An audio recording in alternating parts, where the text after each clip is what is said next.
तो जय हिंद। Welcome to exam scale. आप सभी का आपके अपने यूट्यूब चैनल एग्ज़ाम स्केल में स्वागत है।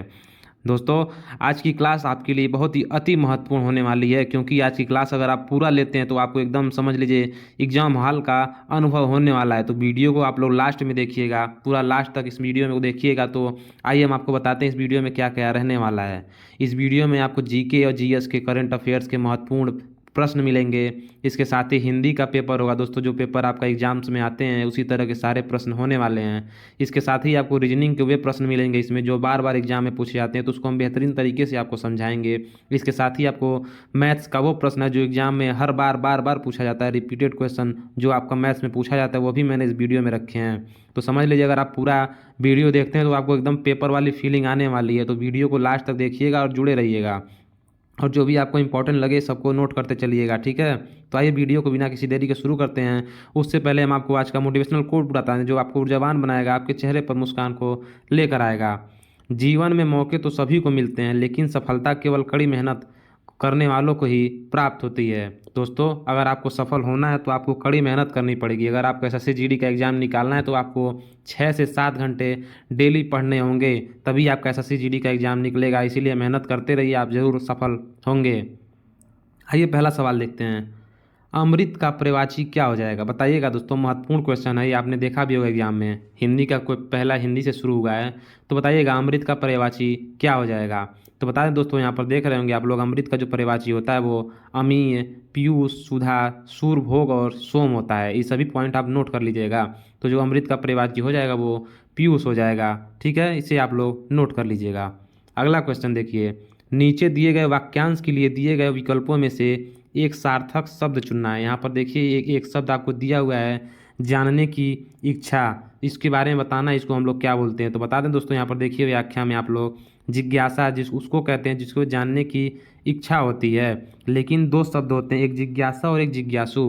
तो जिज्ञासा उसे कहते हैं जो जानने की इच्छा हो, और जिज्ञासु उसे कहते हैं जो जानने की इच्छा रखता हो, ठीक है। तो दोनों में अंतर है, तो दोनों को ध्यान रखिएगा। इसका राइट आंसर हो जाएगा ऑप्शन नंबर सी, जिज्ञासा, ठीक है।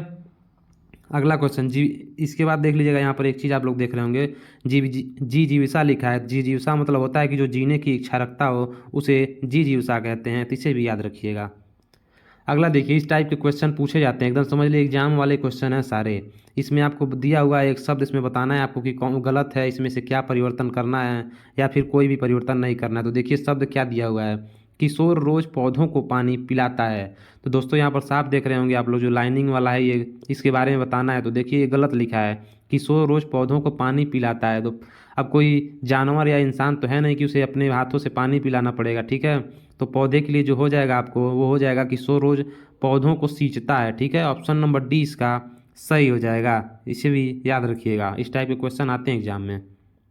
अगला देखिए, मुहावरे का अर्थ बताना इसमें से कि आपका क्या होगा। अपना उल्लू सीधा करना, इस मुहावरे का अर्थ बताइएगा। अपना उल्लू सीधा करना, कुछ लोग होते हैं जो अपने फ़ायदे के लिए अपना उल्लू सीधा करते हैं, तो बताइएगा। तो बता दें दोस्तों, इसका जो अर्थ हो जाएगा वो हो जाएगा अपना स्वार्थ पूरा करना। ऑप्शन नंबर सी हो जाएगा, अपना उल्लू सीधा करना यानी कि अपना स्वार्थ पूरा करना। अगला देखिएगा, अगला क्वेश्चन है, दिए गए शब्द के समानार्थी शब्द का चयन करिए। देखिए समानार्थी शब्द और पर्यायवाची शब्द लगभग बराबर होते हैं, ठीक है।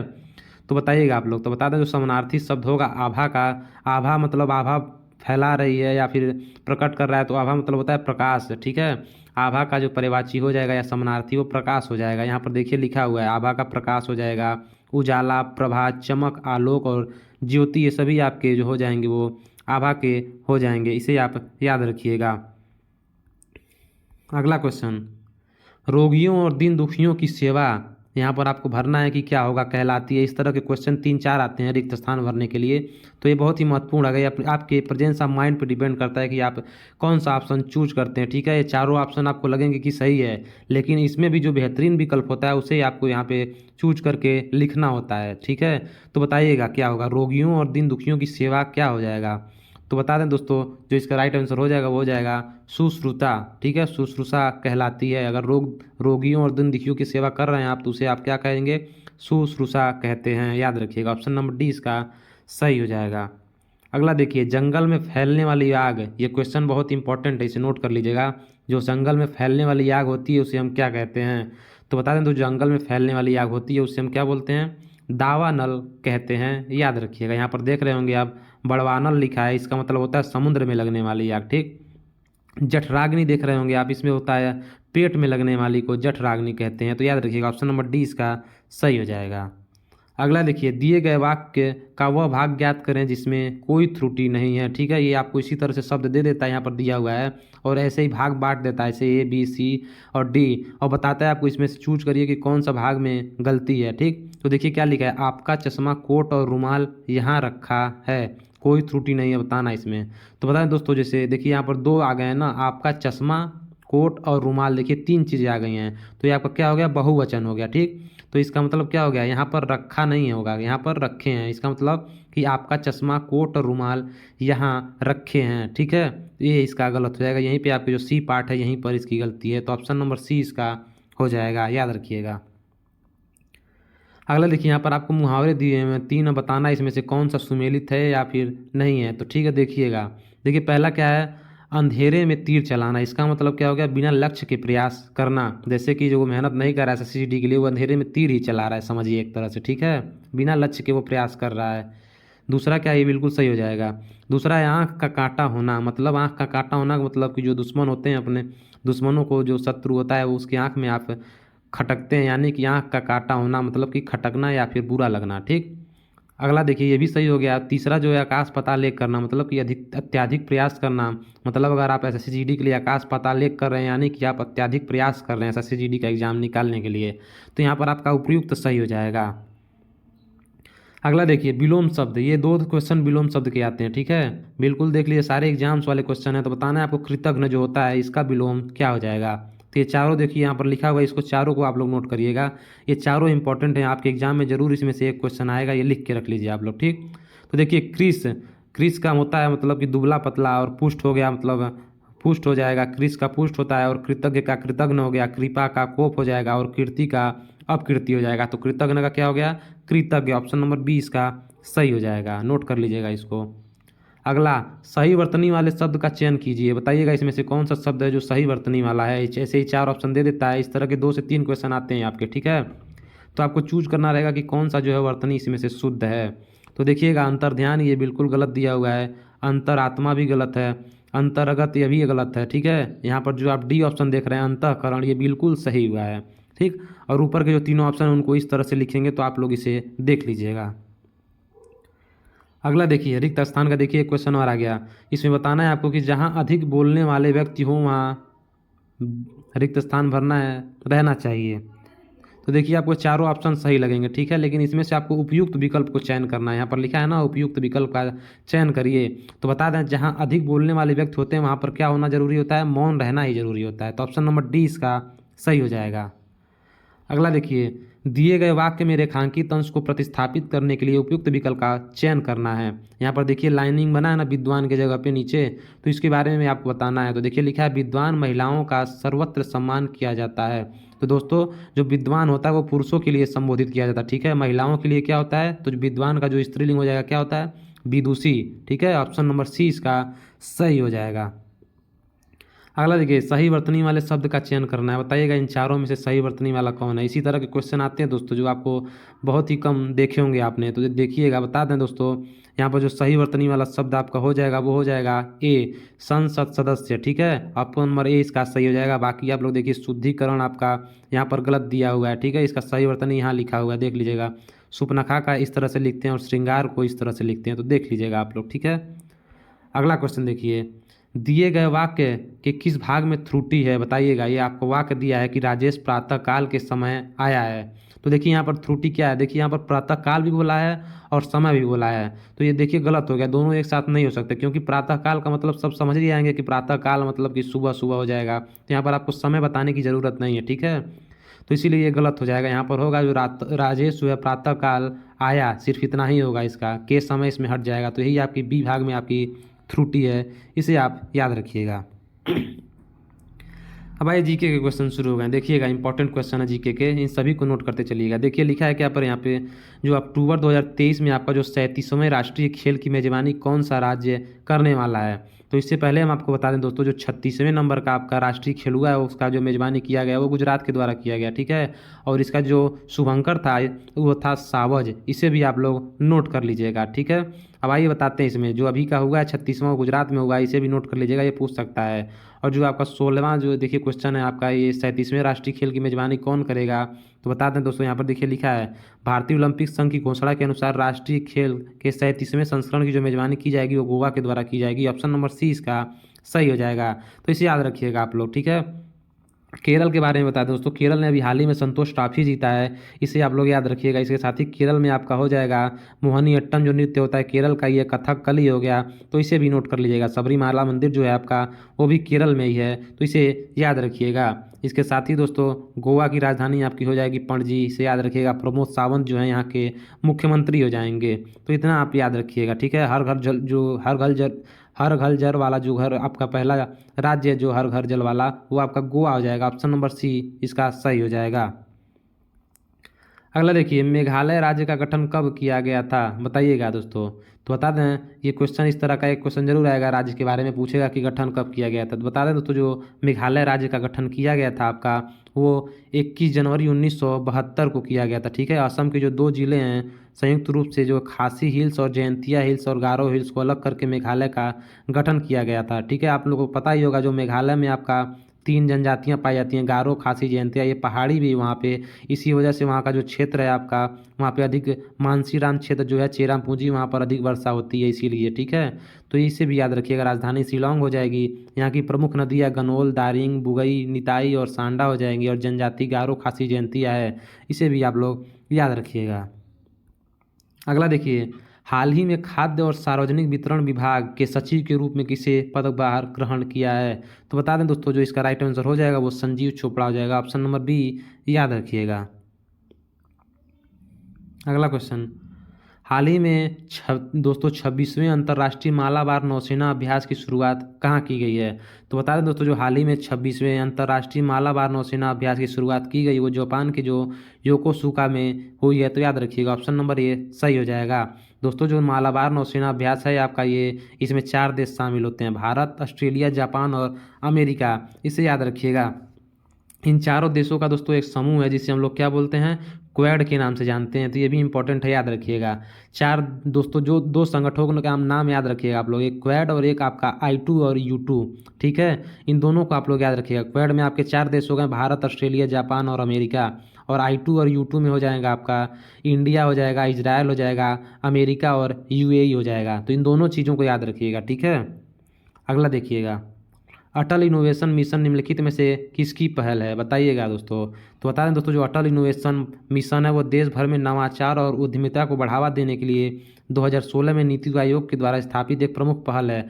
इसका उद्देश्य क्या है, बता दें दोस्तों, जो इसका उद्देश्य है वो देश भर में स्कूल, विद्यालय और उद्योगों स्तरों पर नवाचार और उद्यमिता के प्रति परितंत्र को बढ़ावा देना है, ठीक है। तो जो इसका पहल की गई थी अटल इनोवेशन मिशन की, वो नीति आयोग के द्वारा की गई थी। ऑप्शन नंबर सी इसका सही हो जाएगा, ठीक है। नीति आयोग के बारे में बता दें दोस्तों, इसका गठन जो हुआ था आपका वो 1 जनवरी 2015 को हुआ था। इसके वर्तमान में जो आपके उपाध्यक्ष हैं वो सुमन बेरी हो जाएंगे, और इसका जो अध्यक्ष होता है वो प्रधानमंत्री होता है, ठीक है। और जो इसके CEO हैं वर्तमान में वो परमेश्वर अय्यर हैं। तो ये तीनों पॉइंट आप लोग नोट कर लीजिएगा, इंपॉर्टेंट है, ठीक है। भारत का निर्वाचन आयोग के बारे में बता दें दोस्तों, जो भारत का निर्वाचन आयोग है इसके वर्तमान में जो आपके जो हैं अध्यक्ष वो आपके राजीव कुमार हो जाएंगे। मुख्य चुनाव आयुक्त कौन है इस समय, राजीव कुमार, तो इसे आप नोट कर लीजिएगा। इसके अलावा देख रहे होंगे राष्ट्रीय विकास परिषद, इसका जो अध्यक्ष होता है वो प्रधानमंत्री होता है, ठीक। भारतीय रिजर्व बैंक के बारे में बता दें दोस्तों, इसकी स्थापना जो हुई थी आपकी वो 1 अप्रैल 1935 को हुई थी, ठीक है। और इसका जो राष्ट्रीयकरण किया गया था वो 1949 को किया गया था। इस पॉइंट को आप लोग नोट करिएगा, दोनों पॉइंट, ठीक है। और इसके वर्तमान में जो आपके गवर्नर हैं वो आपके शक्तिकांत दास हो जाएंगे। तो सभी पॉइंट्स आप लोग नोट कर लीजिएगा। अगला देखिए, निम्नलिखित में शांति और विकास के लिए विश्व विज्ञान दिवस कब मनाया जाता है, तो दोस्तों बताइएगा आप लोग। इससे पहले हम आपको बता दें दोस्तों, राष्ट्रीय विज्ञान दिवस जो मनाया जाता है वो आपका 28 फरवरी को मनाया जाता है। ये पॉइंट आप लोग नोट कर लीजिएगा, ठीक है। इसके अलावा बता दें दोस्तों, जो विश्व विज्ञान दिवस मनाया जाता है आपका वो 10 नवंबर को मनाया जाता है, इसे याद रखिएगा आप लोग। इस बार का जो थीम है वो है basic sciences for sustainable development. अगला देखिएगा, निम्नलिखित में से कौन बेली के ऑक्सफोर्ड पदक प्राप्त करने वाले प्रथम भारतीय वैज्ञानिक हैं? तो बता दें दोस्तों, जो प्रमुख भारतीय वैज्ञानिक डॉक्टर सुभाष बाबू को प्रतिष्ठित जो बेली के ऑक्सफोर्ड मेडल फॉर 2022 और fellow of the American society of tropical medicine and hygiene award for 2022 पुरस्कार मिला है। यह उनके उत्कृष्ट अनुसंधान और ट्रॉपिकल मेडिसिन में योगदान के लिए सम्मानित किया गया है। दोस्तों, संतोष बाबू को यह पुरस्कार मिला है, आप इसे याद रखिएगा। यहाँ पर एस सोमनाथ देख रहे होंगे दोस्तों, तो इनके बारे में बता दें, ये इस वर्तमान में ये इसरो जो है आपका इंडियन रिसर्च सेंटर जो है आपका, उसके वर्तमान में अध्यक्ष जो है आपके वो एस सोमनाथ हैं। इसरो की स्थापना दोस्तों बता दें आपकी जो हुई थी वो 15 अगस्त 1969 को हुई थी। ठीक है, इसका मुख्यालय आपका बेंगलुरु में हो जाएगा। अगला देखिए, विधि आयोग के अध्यक्ष कौन किसे नियुक्त किया गया है? करंट अफेयर्स का क्वेश्चन है, इसे नोट कर लीजिएगा आप लोग। जो विधि आयोग के वर्तमान अध्यक्ष कौन है, तो बता दें इसको आपको दोस्तों, जो केंद्र सरकार है, इन्हें हाल ही में कर्नाटक उच्च न्यायालय के जो पूर्व में एक मुख्य न्यायाधीश थे ऋतुराज अवस्थी ने भारत के विधि आयोग के रूप में नियुक्त किया गया है। तो ऑप्शन नंबर सी इसका सही हो जाएगा। अगला क्वेश्चन, निम्नलिखित में से कौन से विटामिन रक्त के स्कंदन में मदद करता है? तो बता दें दोस्तों, जो आपका बताइएगा इसका राइट आंसर क्या हो जाएगा। 24 का राइट आंसर क्या होगा बताइएगा आप लोग। तो बता दें दोस्तों, जो विटामिन के एक वसा में घुलनशील विटामिन है, यह हरी पत्तेदार सब्जियों जैसे केले और पालक में पाया जाता है। विटामिन के विभिन्न प्रोटीन बनाने में मदद करता है जो रक्त का स्कंदन में प्रभावी होता है। ऑप्शन नंबर सी इसका सही हो जाएगा, विटामिन के। ठीक है, इसे याद रखिएगा आप लोग। इसका जो आप लोग बताइएगा, फिलोक्विनोन, आपका जो विटामिन के का जो रासायनिक नाम होता है वो फिलोक्विनोन होता है। फिर जो विटामिन के नाम याद करने की ट्रिक होती है, रथ एक टॉफ़ी। ठीक है, इससे आप लोग सारे विटामिन के नाम याद कर सकते हैं। यहाँ पर विटामिन देख रहे हैं, विटामिन डी दोस्तों ये सूर्य से सबसे अधिक सूर्य से प्राप्त होता है, इसे याद रखिएगा। विटामिन सी आपका आंवला में सबसे अधिक पाया जाता है, इसे भी याद रखिएगा। अगला देखिएगा, रक्त परिसंचरण तंत्र की खोज किसने की थी? तो बता दें दोस्तों, जो रक्त परिसंचरण तंत्र होता है, इसकी जो खोज की गई थी वो विलियम हार्वे के द्वारा की गई थी। ऑप्शन नंबर डी इसका सही हो जाएगा, इसे आप लोग याद करिएगा। अगला देखिए, अनुवांशिकी के जनक किसे कहा जाता है? तो दोस्तों, जो अनुवांशिकी के जनक थे वो मेंडल थे, इसे याद रखिएगा। अगला देखिए, नीति आयोग के बारे में आ गया। नीति आयोग की स्थापना कब हुई थी? तो अभी मैंने बताया आपको, जनवरी 2015 को नीति आयोग की स्थापना की गई थी। इसका अध्यक्ष प्रधानमंत्री होता है और इसके जो वर्तमान में आपके उपाध्यक्ष हो जाएंगे सुमन बेरी हैं, और जो सीईओ हैं आपके वो परमेश्वर अय्यर हैं, इसे याद रखिएगा। अगला देखिए, निम्नलिखित में से किस नदी को दक्षिण गंगा कहते हैं? दक्षिण की गंगा कहा जाता है। बताइएगा दोस्तों, किस नदी को दक्षिण की गंगा कहा जाता है? तो बता दें दोस्तों, जो गोदावरी नदी होती है उसे दक्षिण भारत की गंगा कहा जाता है, इसे याद रखिएगा। इसका जो उद्गम होता है वो महाराष्ट्र के नासिक के पास जो त्र्यंबकेश्वर की पहाड़ी से होता है, इसे याद रखिएगा। और यह आपकी बंगाल की खाड़ी में गिरती है। इसके साथ ही बताया दोस्तों, जो नर्मदा नदी देख रहे हैं आप लोग, ये अरब सागर में गिरती है। तो ये क्वेश्चन भी पूछता है कौन सी नदी जो है पश्चिम की तरफ बहती है, तो नर्मदा और ताप्ती हो जाएंगे, इसे भी याद करिएगा। अगला देखिए, भारत दोस्तों, निम्नलिखित में से किस देश के साथ भारत की सबसे लंबी अंतर्राष्ट्रीय सीमा लगती है? तो बता दें दोस्तों, आपकी जो भारत के साथ सबसे लंबी अंतर्राष्ट्रीय सीमा साझा करता है वो बांग्लादेश करता है। ऑप्शन नंबर डी इसका सही हो जाएगा, जो करीब 4000 कुछ किलोमीटर के आसपास है दोस्तों, 4016 किलोमीटर के आसपास है, जो बांग्लादेश के साथ साझा करता है। तो इसे याद रखिएगा आप लोग। ठीक है, अगला देखिए, भारतीय संविधान कब अस्तित्व में आया था? तो बता दें दोस्तों, जो भारतीय संविधान वो 26 जनवरी 1950 को अस्तित्व में आया था। इसको तैयार होने में दोस्तों 2 वर्ष 11 माह और 18 दिन का समय लगा था। तो याद रखिएगा, ऑप्शन नंबर आपका सी सही हो जाएगा। अगला देखिए, निम्नलिखित में से किस अधिनियम को मार्लो मिंटो सुधार के नाम से भी जाना जाता है?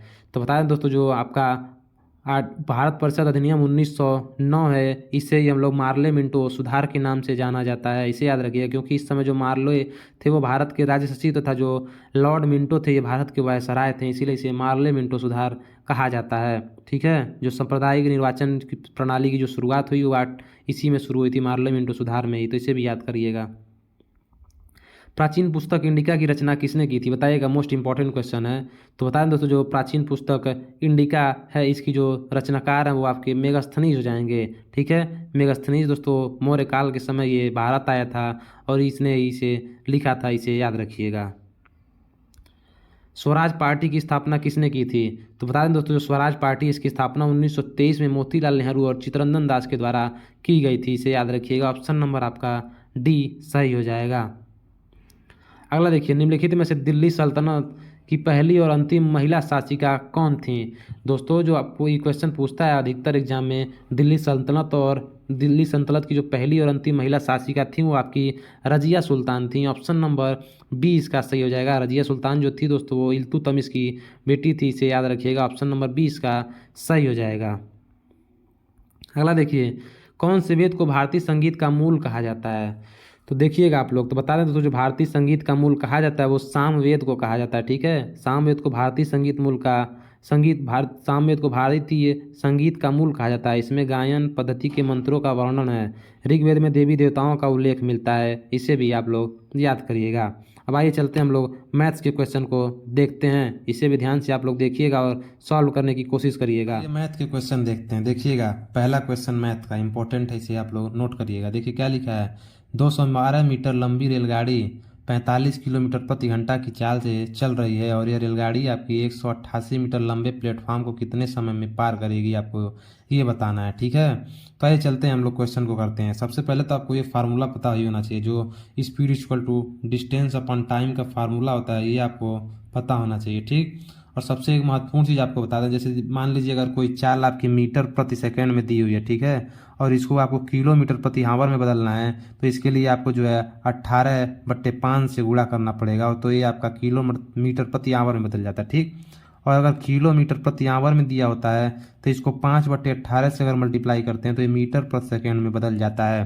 तो ये दोनों चीज़ें भी आप लोग नोट कर लीजिएगा। ठीक है, तो यहाँ पे इसलिए बता रहे हैं इसको, क्योंकि ये बहुत ही यूजफुल होता है आपके इस टाइप के क्वेश्चन के लिए, जो आपका ट्रेंस के एग्जाम मतलब क्वेश्चन आते हैं, इसके लिए बहुत ही इंपॉर्टेंट होता है। अब आइए क्वेश्चन को करते हैं हम। देखिए यहाँ पर फार्मूले को लगाएंगे तो यस जो है आपका कितना दिया हुआ है, आपको जो स्पीड कितना है 45 है। ठीक है, 45 किलोमीटर प्रति आवर है, और इस ये घंटा में दिया हुआ है तो इसको मीटर में बदलेंगे। और मीटर में क्यों बदलेंगे, देखिए यहाँ पे जो लंबाई दी हुई है वो मीटर में। ठीक है, तो इसीलिए इसको हम लोग मीटर पर सेकंड में बदलेंगे। तो इसके लिए क्या करेंगे, 5/18 से मल्टीप्लाई कर देंगे। डिस्टेंस आपका क्या होगा, तो डिस्टेंस के लिए आपको दोनों को जोड़ देंगे, ट्रेन की लंबाई और प्लेटफॉर्म की लंबाई। ठीक है, तो 212 आपका हो गया ट्रेन की लंबाई और 188 आपका प्लेटफॉर्म की लंबाई हो गया, और टी आपका समय जो है वो निकालना है। अब देखिए यहाँ से 9 से काटेंगे, इसको 2 बार में कटेगा और ये 5 बार में कट जाएगा, तो ये आपका कितना हो जाएगा, 25/2 हो जाएगा। और इधर कितना हो जाएगा, इनको जोड़ेंगे तो ये 400/टी हो जाएंगे। ठीक है, अब देखिए इसको 25 से इसको काटेंगे, कितने बार में जाएगा, 16 बार में। ठीक है, तो जो आपकी टी की वैल्यू यहाँ पर आ जाएगी वो कितना आ जाएगी, 16 दूना 32 सेकेंड आ जाएगा इसका आंसर। तो इस तरह से इस क्वेश्चन को करते हैं। बहुत ही आसान सा ये क्वेश्चन था, लेकिन ये पूछता बहुत है एग्जाम में। अब ये क्वेश्चन देखिएगा, ये क्वेश्चन आपका हो जाएगा। देखिए इस टाइप के क्वेश्चन जरूर पूछते हैं, और इसमें लोगों को, जैसे कि बहुत लोग को तो पता ही होता है, लेकिन बहुत लोग कंफ्यूज आते हैं कि ये रेशियो दिया हुआ है और इसको कैसे निकालेंगे। तो देखिए जो रेशियो दिया हुआ है यहाँ पर, इसका मतलब ये है कि आपकी ए की जो वैल्यू है 1 है, ठीक है, बी की वैल्यू आपकी 3 है और सी की वैल्यू कितनी है, 5 है। अब उसको उसमें रखेंगे तो क्या हो जाएगा, देखिए इक्वेशन में रखेंगे इसको सबकी वैल्यू, तो 4 और ए की वैल्यू रखेंगे 1 हो जाएगा, बी की वैल्यू 3 रखी है, 2 × 5 हो जाएगा सी की वैल्यू। ठीक है, इसके बाद 3a+b+c मतलब कि 1 + 3 + 5 कर देंगे। ठीक, इसको सॉल्व करेंगे हम लोग तो आपका आ जाएगा 11/27 इसका आंसर आ जाएगा। तो इस तरह से इस क्वेश्चन को करते हैं। ठीक है भाई, अगले क्वेश्चन पे चलते हैं। ये क्वेश्चन देखिएगा, इंपॉर्टेंट है। देखिए यहाँ पर क्या लिखा है, एक मिश्रण, इस टाइप का क्वेश्चन मिक्सचर का क्वेश्चन है। ये देखिएगा बहुत आसान सी तरीका इसको हम बताएंगे करने का। एक मिश्रण में दूध और पानी का अनुपात दिया हुआ है, ठीक है, कितना है, 4:3। यदि इसमें 4 लीटर पानी मिलाया जाए तो अनुपात 1:1 हो जाता है।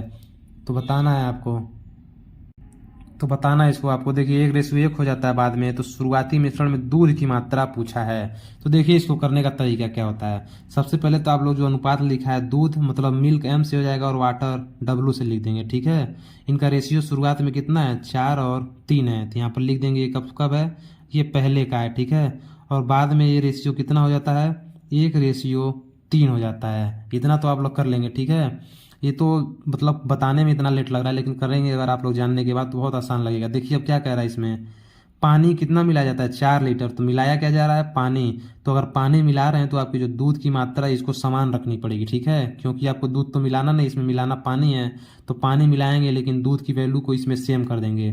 तो देखिए यहाँ पर 1 से मल्टीप्लाई कर देंगे और यहाँ पर 4 से मल्टीप्लाई कर देंगे। ठीक है, तो यहाँ पे देखिए क्या हो जाएगा, 4 से मल्टीप्लाई कर देंगे तो ये रेशियो आपका कितना बन गया, 4 3, और ये आपका बन गया 4 और 4 का रेशियो। ठीक है, तो देखिए यहाँ पर दूध की वैल्यू दोनों सेम हो गई, लेकिन देखिए यहाँ पर डिफरेंस आ रहा है, कितने का डिफरेंस आ रहा है, 1 का। और जो 1 का डिफरेंस क्यों आ रहा है, क्योंकि हमने 4 लीटर इसमें पानी मिलाया है। ठीक, समझे बात को कि नहीं आप लोग, ये 1 का डिफरेंस इसलिए आया है क्योंकि 4 लीटर पानी को मिलाया गया है। जो चीज़ हम इसमें मिलाते हैं उसके जो अपोजिट वाला होता है उसको एकदम बराबर कर देते हैं। ठीक है, तो इसे आप लोग ध्यान रखिएगा। तो यहाँ पर देखिए एक रेशियो की वैल्यू 4 आ गई। तो अब पूछा है आपका दूध का, पहले दूध की वैल्यू कितनी थी, पहले दूध की वैल्यू 4 थी, तो एक रेशियो की वैल्यू 4 है, तो 4 रेशियो की वैल्यू 4 × 4 यानी कि 16 इसका राइट आंसर हो जाएगा। तो इस तरह से इस क्वेश्चन को करते हैं। ठीक है, तो इसे अब आप लोग देख लीजिएगा। अब ये क्वेश्चन देखिएगा, टाइम एंड वर्क का क्वेश्चन, एक क्वेश्चन जरूर इसमें से पूछता है। ठीक, तो क्या बोला है, ए किसी काम को दोस्तों 16 दिनों में करता है तथा ए और बी उस काम को ए से आधे दिन में करते हैं, तो बताइए बी उस कार्य को कितने दिनों में करता है। देखिए ऐसे करते हैं इसको, ए किसी काम को कितने दिन में कर रहा है, 16 दिन में कर रहा है। ठीक, और ए प्लस बी दोनों मिल करके ए से आधे दिन में, मतलब 16 दिन में ये, तो इसका आधा कितना हो गया, 8। ठीक है, अब इसका हम लोग एलसीएम निकालते हैं, एलसीएम कितना हो जाएगा, इसका 16 हो जाएगा। तो अब देखिए ए प्लस बी एक दिन में कितना कार्य करते हैं वो कैसे निकालेंगे, तो हम लोग 16 को 8 से डिवाइड कर देंगे, 16/8 यानी कि 2 आ जाएगा, और 16 से 16 को डिवाइड करेंगे तो 1 आ जाएगा। ठीक, मतलब कि ए एक दिन में 1 कार्य करता है। ठीक है, तभी तो 16 दिन में 16 कार्य कर रहा है, और जो ए प्लस बी दोनों हैं वो मिल करके एक दिन में 2 कार्य करते हैं। देखिए क्या करेंगे, ए प्लस बी एक दिन में कितना कार्य करते हैं, 2, और ए यहाँ पर दिया हुआ है ना, ये चीज़ देखिए ए दिया है तो ए रखेंगे यहाँ पर, और एक उधर जाएगा तो 2 में से 1 जाएगा, माइनस हो जाएगा, तो बी भी एक दिन में 1 कार्य करता है। टोटल काल कितना है, 16 है। ठीक है, तो 1 से डिवाइड कर देंगे तो ये बी का आ जाएगा कि बी भी 16 दिन में आपका कार्य को ख़त्म करेगा। तो ये तरीका होता है इसका करने का। अब आइए आगे चलते हैं।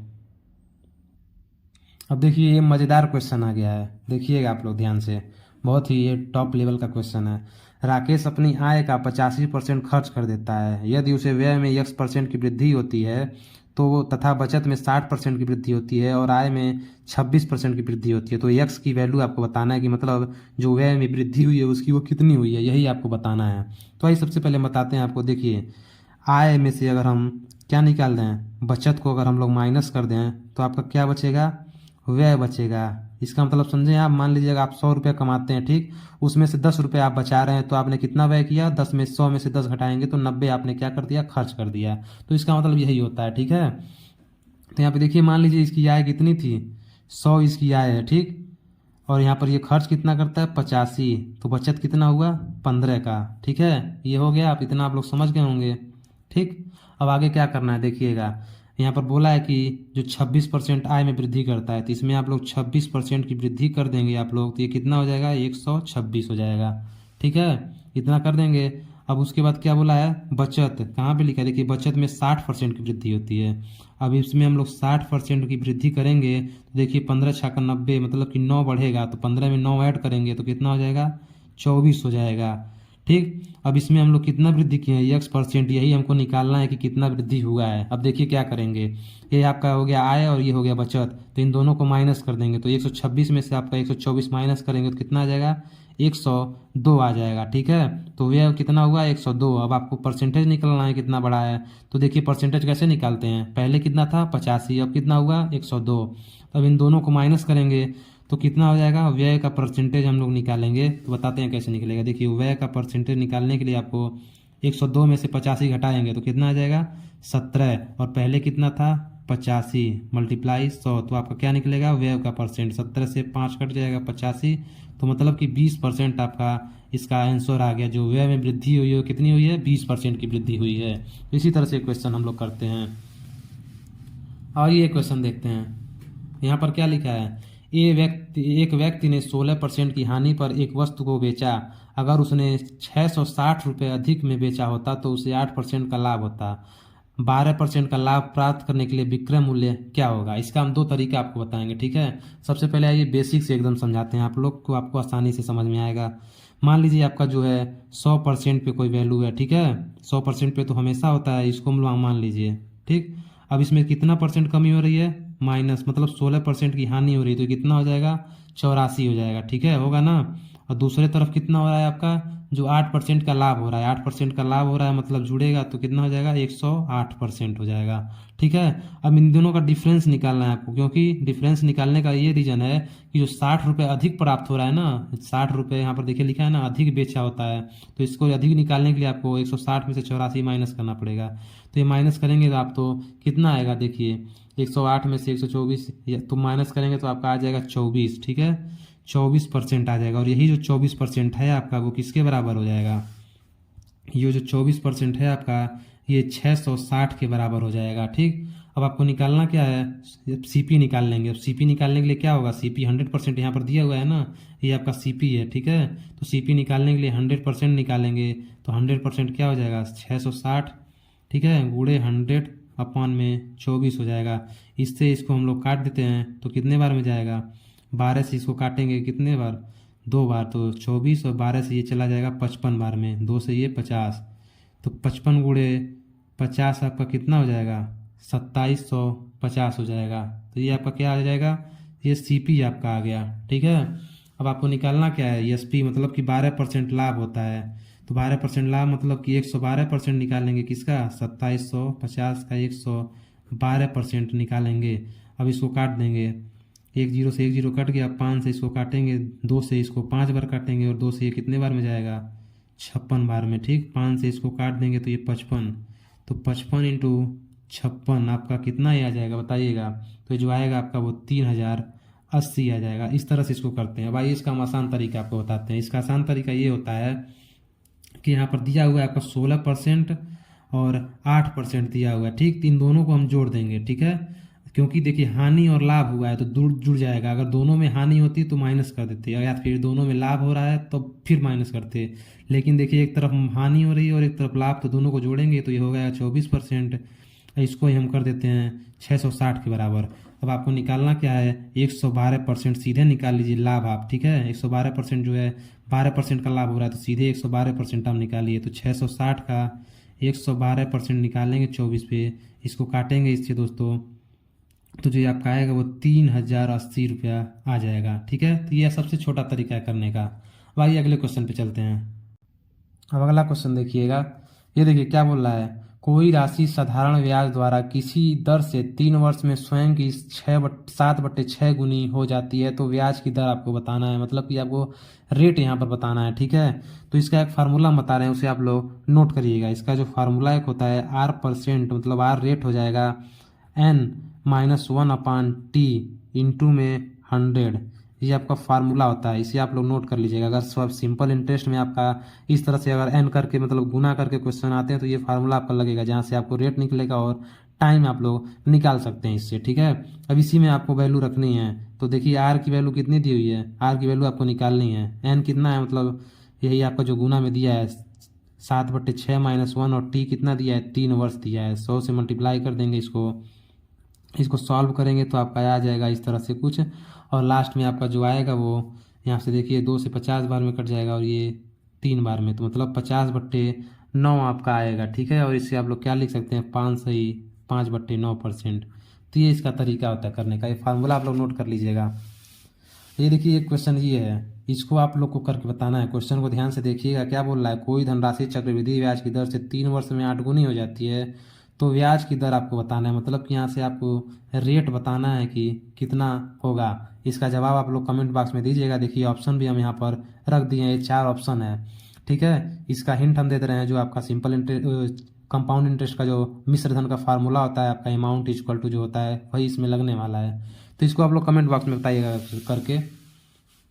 अब ये क्वेश्चन देखिए क्या लिखा है, उस पेन की अधिकतम लंबाई ज्ञात करें जिसे 13 सेंटीमीटर गुणे 8 सेंटीमीटर गुणे 3 सेंटीमीटर भुजाओं वाले आयताकार बॉक्स में रखा गया है। तो देखिए अधिकतम लंबाई क्या होती है आयताकार बॉक्स की, तो जो उसका विकर्ण होता है, जैसे देख लीजिए ये आपका हम आयत बना दिए। ठीक है, आयत में जो सबसे लंबी लंबाई जो होती है आपकी वो विकर्ण की होती है। देखिए सबसे लंबा भाग यही होता है, और विकर्ण जो होता है उसका निकालने का फार्मूला क्या होता है, अंडर रूट में लंबाई स्क्वायर, चौड़ाई स्क्वायर और ऊंचाई स्क्वायर, ये इसका आयताकार विकर्ण निकालने के जो फार्मूला होता है। ठीक है, अब यहाँ पर हम वैल्यू रख देंगे, यल की वैल्यू कितनी है 13 का स्क्वायर, बी का 8 का स्क्वायर, और जो आपकी ऊंचाई है वो 3 का स्क्वायर हो जाएगा। अब इसको सॉल्व करेंगे हम लोग तो क्या आ जाएगा ये 169, 13 का स्क्वायर कितना होता है 169, 8 का स्क्वायर होता है 64 और 3 का स्क्वायर हो जाएगा 9। इसको हम लोग जोड़ेंगे तो कितना आ जाएगा 242। अब इसको सॉल्व करने के लिए क्या करेंगे आप लोग 11 रेशियो √2 हो जाएगा, 11√2 सेंटीमीटर इसका आंसर हो जाएगा। ठीक है, तो इस तरह से इसको हम लोग करते हैं। अब अगला क्वेश्चन देखिए क्या दिया हुआ है। ये भी क्वेश्चन एग्जाम में जरूर पूछता है ये वाला, लेकिन बहुत लोग कर लेते हैं और बहुत लोग कंफ्यूज रहते हैं इसमें। इसको बहुत बेसिक से लगते हैं लगाने और ज़्यादा टाइम दे बैठते हैं। हो तो जाएगा लेकिन इसमें टाइम लगा देते हैं लोग, लेकिन ये बहुत ही आसान तरीका है इसको करने का। देखिए इसमें करना क्या होता है, देखिए क्या बोला है कि जो 899 से किसी संख्या को भी विभाजित किया जाता है तो शेषफल कितना आता है 63। तो बोला है कि यदि इसी संख्या को 29 से विभाजित किया जाए तो क्या हो जाएगा। तो आपको कुछ नहीं करना, ठीक है, बस यहाँ पर जितना शेषफल इससे प्राप्त हुआ है उसको लिखेंगे और उसको यहाँ पर जो दिया है 29 इससे विभाजित करेंगे तो आपको जो शेषफल बचेगा वो 5 बच जाएगा। ठीक है, 29 दूना 58 होता है, तो जो शेषफल आपका बचेगा वो 5 बच जाएगा। यही आपका आंसर होगा, यही इसमें पूछा है। ठीक है, अब आइए रीजनिंग के क्वेश्चन को देखते हैं। तो देखिए आप लोग रीजनिंग का क्वेश्चन आ गया है। इस तरह से आप लोग को एक संबंध दे देता है और आपको ये आपका एक व्यंजक दे देगा, पूछेगा इस तरह से लिख करके कि बताइए इसमें से इसका किसका संबंध है, क्या होने वाला है। ठीक है, तो देखिए क्या K% के एल करके आप दिया है, के एल का भाई है। इसके बाद इसको देख रहे हैं आप लोग के एल का पति, तो इसको देख के आप लोग को करना होता है। ठीक है, तो आइए हम लोग इसको सॉल्व करने की कोशिश करते हैं। तो देख रहे होंगे आप लोग यहाँ पर क्या लिखा हुआ है, एक्स यहाँ पर देखिए @p लिखा हुआ है। तो इसका मतलब क्या होता है के एल की बहन है, मतलब एक्स आपकी जो है पी की बहन हो जाएगी। तो इसको इस तरह से करेंगे। ठीक है, लेडीज़ को आप लोग उसके ऊपर माइनस कर देते हैं और जेंट्स के ऊपर प्लस कर देते हैं। ठीक है, इतना आप लोग कर लेंगे। ठीक, अब अगला देखिए क्या बोला है P% व T, मतलब कि यहाँ पर देखिए इसका मतलब क्या है के एल का भाई है, तो मतलब P जो है वो T का भाई हो जाएगा। ठीक है, ये भी सही हो गया। अब अगला देखिए क्या है THM दिया है। यहाँ पर देखिए इसका मतलब क्या है के एल की माँ है, मतलब T जो है वो M की माँ हो जाएगी। टी यम की माँ मतलब यम नीचे आ जाएगा और ये फीमेल हो गया इसलिए माइनस हो गया। ठीक है, अभी यम का नहीं पता है कि यम क्या है। अब आगे देखिए क्या बोला है, आगे क्या बोला है देखिए एम इसके बाद वाई दिया है ना, यम वाई से संबंध के एल का पति है, मतलब यम वाई का पति है। तो यम जो हो जाएगा वो वाई का पति हो जाएगा, मतलब यम आपका मेल हो गया और ये वाई आपकी फीमेल हो गई। ठीक है, इतना आप लोग कर लिए। अब आगे क्या बोला है वाई का जे से संबंध देखिए क्या दिया हुआ है के एल की माँ है, मतलब कि वाई जो है वो जे की माँ है। तो वाई आपकी फीमेल है और ये जे की माँ हो गई, जे नीचे आ जाएगा। ठीक है, अब क्या बोला है जे एच का संबंध इस तरह दिया है कि के एल की बहन है, मतलब जे एच की बहन है। तो जो जे है वो आपकी एच की बहन है, यहाँ पर निगेटिव आ जाएगा क्योंकि ये फीमेल हो गया। एच का देखिए हम लोग को पता नहीं है कि ये क्या है, मेल है कि फीमेल है। अब आपको पूछा क्या है एच का यम से संबंध किस प्रकार से है। तो देखिए दोस्तों यहाँ पर एच का अभी कोई भी जो आपका डिसाइड नहीं है कि वो क्या है, मेल है कि फीमेल है, इसीलिए इसका जवाब आप लोग देंगे कि आंकड़े पर्याप्त नहीं है। अगर ये पता होता कि ये आपका मेल है फीमेल है तब तो इसका जवाब दिया जाता। तो यहाँ पर इसके दो जवाब होंगे, या तो ये पुत्र हो जाएगा या तो ये पुत्री हो जाएगा। तो इन्हीं दोनों में से एक कोई होगा, तो इसलिए इसको हम लोग टिक मार देते हैं, आंकड़े अपर्याप्त हैं। ठीक, अब ये क्वेश्चन देखिएगा, इस तरह से क्वेश्चन दे देता है आपको, यहाँ पर क्वेश्चन मार्क दिया है, इसकी जगह भी बताना है आपको क्या आएगा। तो इसमें दिमाग लगाना आप लोग को रहता है। जैसे देख लीजिए, जैसे इस तरह से देता है और यहाँ पर बड़ा बड़ा लेटर आ जाता है, जैसे बड़ी संख्या हो जाती है, तो इसका मतलब ये होता है कि इसी में से कुछ करके ये लाया गया होगा। ठीक, अगर नीचे साइड में रहता है तो इस तरह से कर करके यहाँ पे लाया गया होगा, तभी इस साइड में बड़ा अंक आया है, तो ऐसे करके ही कुछ लाया गया होगा। तो आइए देखते हैं ऐसे करके क्या लाया गया है। तो देखिए 7, 6 और 3, इन तीनों को जोड़ेंगे कितना हो जाएगा 16, और 16 में 3 का मल्टीप्लाई करेंगे तो कितना हो जाएगा 48। तो इसमें किया क्या है 7, 6 और 3 को जोड़ा है, आपका आया है कितना 16 और 3 का मल्टीप्लाई कर दिया ये 48 आ गया। उसी तरह से इसमें भी किया है, फिर यहाँ भी उसी तरह से कर देंगे, 2, 5, 7 को जोड़ेंगे तो कितना आ जाएगा 14 आ जाएगा, और इसमें 3 का मल्टीप्लाई कर देंगे तो कितना हो जाएगा ये 42। यही आपका यहाँ पर हो जाएगा आंसर इसका। तो इसी तरह से इसको करना होता है। अब ये क्वेश्चन देखिएगा, इस तरह से दे देता है आपको, यहाँ पर आपको क्वेश्चन मार्क की जगह बताना है क्या होगा। ठीक है, तो देखिए आप लोग दिमाग लगाइए क्या किया है, 9 से 3 कैसे हुआ है। तो बता दें दोस्तों, जो 9 से 3 आपका हुआ है वो आपको 3 से डिवाइड करने पे हुआ है। 9 को 3 से डिवाइड किए हैं तो कितना आया है 3 आ गया है। ठीक है, वैसे यहाँ भी करेंगे, 3 को डिवाइड करेंगे 3 से तो कितना आ जाएगा यहाँ पर 1 आ जाएगा, यानी कि जो यहाँ पे वैल्यू हो जाएगी 1, यही इसका आंसर हो जाएगा। तो इस तरह से इसको हम लोग सोचते हैं। अब अगला क्वेश्चन देखिएगा, ये क्वेश्चन देखिए डाइस का क्वेश्चन है, बहुत बार एग्जाम में पूछता है, मतलब ये क्वेश्चन फिक्स ही रहता है इसका, और इसका करने का तरीका एकदम समझ लीजिए हलवा होता है, हलवा। ठीक, अब बताते हैं कैसे करते हैं इसको। देखिए अगर 2 पासा दिया है तब भी ठीक है, 3 पासा दिया है तब भी ठीक है। ठीक, डाइस उससे में कोई दिक्कत नहीं है आपको।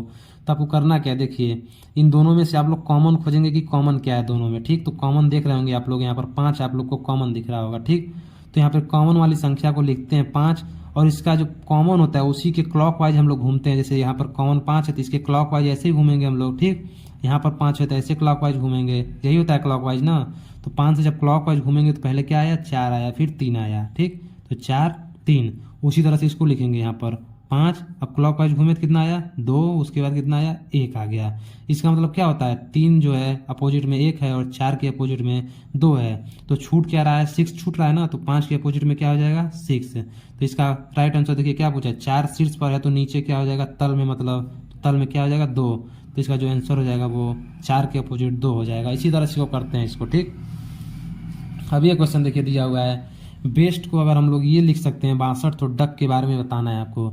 अब इसको देखिए सोचने का तरीका आपका क्या क्या हो सकता है। सबसे पहले तो आपको अल्फ़ाबेट्स के जितने भी हैं सबको ये नंबर्स पता होने चाहिए। जैसे ए का 1 होता है, बी का 2 होता है, सी का 3 होता है, वाई का 25 होता है, टी का 20 होता है, जी का 7 होता है। ठीक है, यू का 21 हो गया, वी का 22 हो गया, एक्स का आपका 24 हो गया, एम का 13 हो गया। तो ऐसे आपको पूरा याद होना चाहिए, हमें पूरा याद है, और इसका अपोजिट भी आपको याद होना चाहिए। ठीक है, इसका अपोजिट याद, जैसे देखिए बी का वाई होता है अपोजिट। ठीक है, ई का वी हो गया आपका। ठीक है, जी का टी होता है, के का पी होता है, एल का वो होता है। तो ये याद होना चाहिए आपको। ठीक है, तभी आप इस टाइप के क्वेश्चन को कर पाएंगे। मुझे दोनों याद है, इसलिए देखिए मैं आपको जल्दी से इसको करके बताता हूँ।